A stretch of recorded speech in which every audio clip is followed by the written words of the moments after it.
There's nothing better for security than a dedicated blue team. And today, as red teamers, with the advent of more and more quite good blue teams who absolutely are focused on making their environment better and more secure, with active defense in mind, we need to also up our game, and we absolutely can. Today we're going to discuss the C2 systems, both execution and egress, into and out of environments, execution and control. Let's dive in.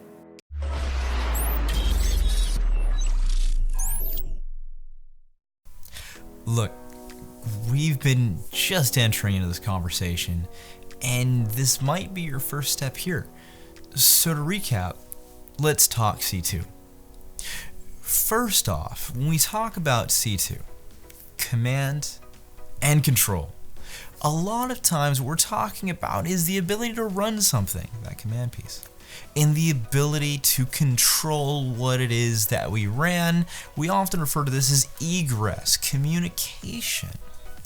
And so when we talk command and control, egress and execution are often the alternative perspectives of the situation.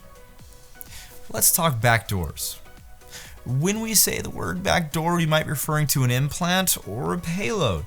These all three are terms that come from different frames and perspectives inside of the red team and information security community, but oftentimes what we're talking about when we say implant or backdoor is the ability to command and control a remote system, and specifically the software, the program, that allows us to be able to remotely command and control a system. Execution egress, command and control, implant, backdoor, payload.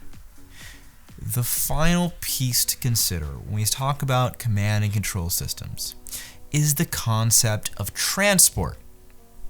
In a lot of systems, let's say Metasploit's framework, we may be talking about something like a listener.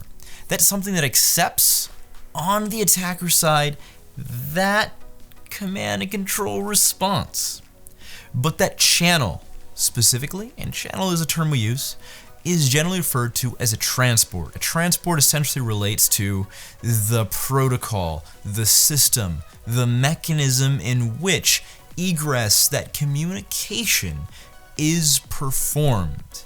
So you may have a single implant or backdoor that is capable of communicating with a remote system or listener over multiple different ports and multiple different transports, be they HTTP or HTTPS, DNS-based communication.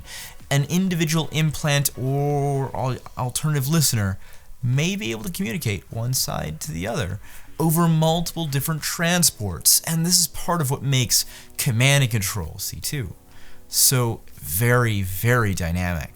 And as we dive in the concept of C2 and begin to explore some of the frameworks associated with performing this command and control, this idea of transports, of implant, of execution and egress is going to be foundational to our discussion of this topic.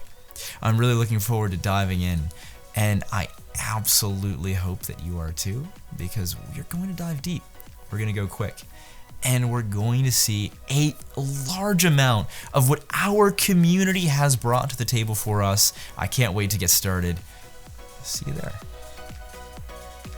As always, happy hacking.